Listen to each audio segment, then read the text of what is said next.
Hi viewers, ಕರುನಾಡ ಕೈರುಚಿ ಕ್ರಿಯೇಷನ್ಸ್ಗೆ ಸ್ವಾಗತ.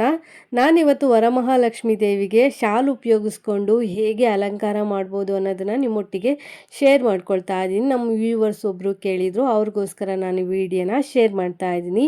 ಮೊದಲು ಶಾಲನ್ನ ಹರಡ್ಕೊಂಡು ನಾರ್ಮಲಾಗಿ ಸೀರೆ ಎಲ್ಲ ಹೇಗೆ ಪ್ಲೀಟ್ಸ್ ಮಾಡ್ತೀವಿ ಅದೇ ರೀತಿಯಲ್ಲಿ ನಾವು ಪ್ಲೀಟ್ಸನ್ನು ಮಾಡ್ಕೋಬೇಕು. ನಾನು ಶಾಲ್ ಫುಲ್ಲು ಈ ರೀತಿಯಾಗಿ ಪ್ಲೀಟ್ಸನ್ನು ಮಾಡ್ಕೊಳ್ತಾ ಇದ್ದೀನಿ. ಒಂದು 2-3 ಇಂಚು ಅಗಲ ಆಗುವಷ್ಟು ಸಣ್ಣ ಸಣ್ಣದಾಗಿ ಪ್ಲೀಟ್ಸನ್ನು ಮಾಡ್ಕೊಳ್ಳಿ. ಪ್ಲೀಟ್ಸ್ಗಳನ್ನ ಇವಾಗ ನೀಟಾಗಿ ಜೋಡಿಸಿ ಪಿನ್ನು ಅಥವಾ ಬಟ್ಟೆ ಕ್ಲಿಪ್ಪನ್ನು ನಾವಿಲ್ಲಿ ಸೇರಿಸ್ಕೋಬೇಕಾಗತ್ತೆ. ನಾನಿಲ್ಲಿ ಪ್ಲೀಟ್ಸನ್ನು ನೀಟಾಗಿ ಜೋಡಿಸ್ಕೊಂಡು ಪಿನ್ನನ್ನು ಸೇರಿಸ್ಕೊಳ್ತಾ ಇದ್ದೀನಿ. ಎರಡೂ ಸೈಡ್ಗಳಲ್ಲೂ ನಾವು ಇದೇ ರೀತಿಯಾಗಿ ಪ್ಲೀಟ್ಸ್ಗಳನ್ನ ನೀಟಾಗಿ ಜೋಡಿಸಿ ಪಿನ್ನು ಅಥವಾ ಕ್ಲಿಪ್ಪನ್ನು ಸೇರಿಸ್ಕೋಬೇಕಾಗತ್ತೆ. ವಿಡಿಯೋ ಇಷ್ಟ ಆದರೆ ಒಂದು ಲೈಕ್ ಕೊಡಿ. ಹೊಸದಾಗಿ ಯಾರೆಲ್ಲ ಚಾನಲ್ ನೋಡ್ತಾ ಇದ್ದೀರಾ ಚಾನಲ್ನ ಸಬ್ಸ್ಕ್ರೈಬ್ ಮಾಡಿಕೊಂಡು ನೋಡಿ. ಹಾಗೆ ನಿಮ್ಮ ಫ್ಯಾಮಿಲಿ ಫ್ರೆಂಡ್ಸ್ಗೂ ಸಹ ವಿಡಿಯೋನ ಶೇರ್ ಮಾಡ್ಕೊಳ್ಳಿ. ಪ್ಲೀಟ್ಸ್ಗಳನ್ನ ಎರಡೂ ಸೈಡು ನೀಟಾಗಿ ಜೋಡಿಸಿದ ನಂತರ ಕ್ಲಿಪ್ಪು ಅಥವಾ ಪಿನ್ನನ್ನು ಸೇರಿಸ್ಕೊಂಡು ನಂತರ ಮಧ್ಯಭಾಗದಲ್ಲೂ ಸಹ ಪ್ಲೀಟ್ಸ್ಗಳನ್ನ ನೀವಿಲ್ಲಿ ನೀಟಾಗಿ ಜೋಡಿಸ್ಕೊಂಡು ಕ್ಲಿಪ್ ಅಥವಾ ಪಿನ್ನನ್ನು ಸೇರಿಸ್ಕೋಬೇಕಾಗತ್ತೆ. ಕ್ವಿಕ್ಕಾಗಿ 5 ನಿಮಿಷದಲ್ಲಿ ನಾವು ಈ ಅಲಂಕಾರನ ಮಾಡಬಹುದು. ಮಾಡ್ಕೊಂಡಿದ್ದಾಗಿದೆ. ಈಗ ಅಲಂಕಾರ ಹೇಗೆ ಮಾಡೋದು ಅಂತ ನೋಡೋಣ. ಟೇಬಲ್ ಮೇಲೆ ನಾನು ಒಂದು ಪೀಠನ ಇಟ್ಕೊಳ್ತಾ ಇದ್ದೀನಿ. ನೀವೆಲ್ಲಿ ದೇವರನ್ನ ಕೂರಿಸ್ತೀರಾ ಅಲ್ಲಿ ಪೀಠ ಇಟ್ಕೊಂಡು ರಂಗೋಲಿ ಹಾಕಿ ರಂಗೋಲಿ ಮೇಲೆ ಅಕ್ಕಿ ತುಂಬಿಸಿರುವಂಥ ತಟ್ಟೆಯನ್ನು ಇಟ್ಕೊಳ್ಳಿ. ನಂತರ ಕಳಶದ ಬಿಂದಿಗೆ ಅಥವಾ ಕಳಶದ ಚೊಂಬನ್ನು ನೀವಿಲ್ಲಿ ಇಟ್ಕೊಳ್ಳಿ. ನಾನಿಲ್ಲಿ 8 ಇಂಚು ಹೈಟ್ ಆಗಿರುವಂತಹ ಬಿಂದಿಗೆಯನ್ನು ಇಟ್ಕೊಂಡಿದ್ದೀನಿ. ಸಣ್ಣ ಬಿಂದಿಗೆ ಇಟ್ಕೊಂಡಿರುವಂಥದ್ದು.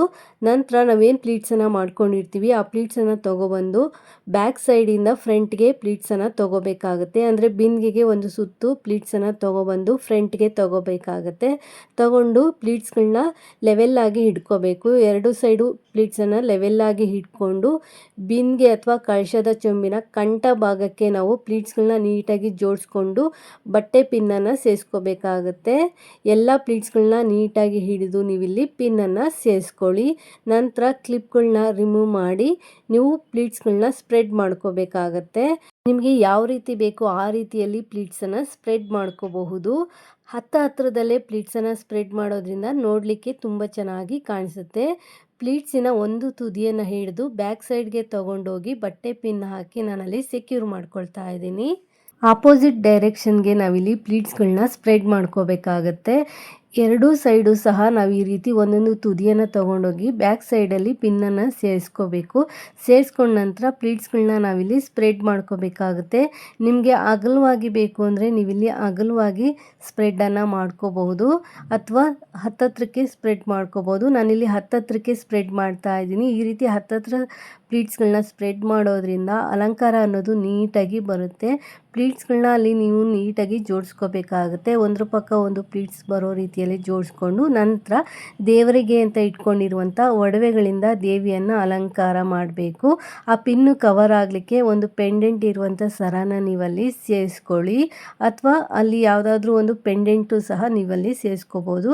ನಂತರ ಕಳಶದ ಬಿಂದಿಗೆಗೆ ನಿಮ್ಮ ಪದ್ಧತಿಯ ಪ್ರಕಾರ ನೀರು ಅಥವಾ ಅಕ್ಕಿಯನ್ನು ಸೇರಿಸಿ ಕಳಶದ ಚೆಂಬಿಗೆ ಏನೆಲ್ಲ ಸೇರಿಸ್ತೀರಾ ಅವೆಲ್ಲವನ್ನು ಸೇರಿಸಿ ವೀಳ್ಯದೆಲೆ, ಮಾವಿನೆಲೆ, ತೆಂಗಿನಕಾಯಿಯನ್ನು ಇಟ್ಟು ದೇವಿಗೆ ಮುಖಪದ್ಮವನ್ನು ಹಾಕಿ ಹೂಗಳಿಂದ ದೇವಿಯನ್ನು ಅಲಂಕರಿಸಿ ಭಕ್ತಿ, ಶ್ರದ್ಧೆ, ನಿಷ್ಠೆಯಿಂದ ದೇವಿಯನ್ನು ಆರಾಧಿಸಿ ಹಾಗೆ 5 ನಿಮಿಷದಲ್ಲಿ ಈ ಅಲಂಕಾರನ ಮಾಡಬಹುದು. ನೀವಿಲ್ಲಿ ನೋಡ್ತಾ ಇರ್ಬೋದು ದೇವಿ ಎಷ್ಟು ಕ್ಯೂಟಾಗಿ ಕಾಣಿಸ್ತಾ ಇದ್ದಾರೆ ಅಂತ ಹೇಳಿ.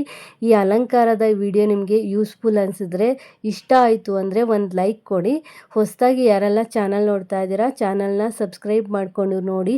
ಹಾಗೆ ನಿಮ್ಮ ಫ್ಯಾಮಿಲಿ ಫ್ರೆಂಡ್ಸ್ಗೂ ಸಹ ವಿಡಿಯೋನ ಶೇರ್ ಮಾಡ್ಕೊಳ್ಳಿ. Thanks for watching this video. Take care. Have A nice day.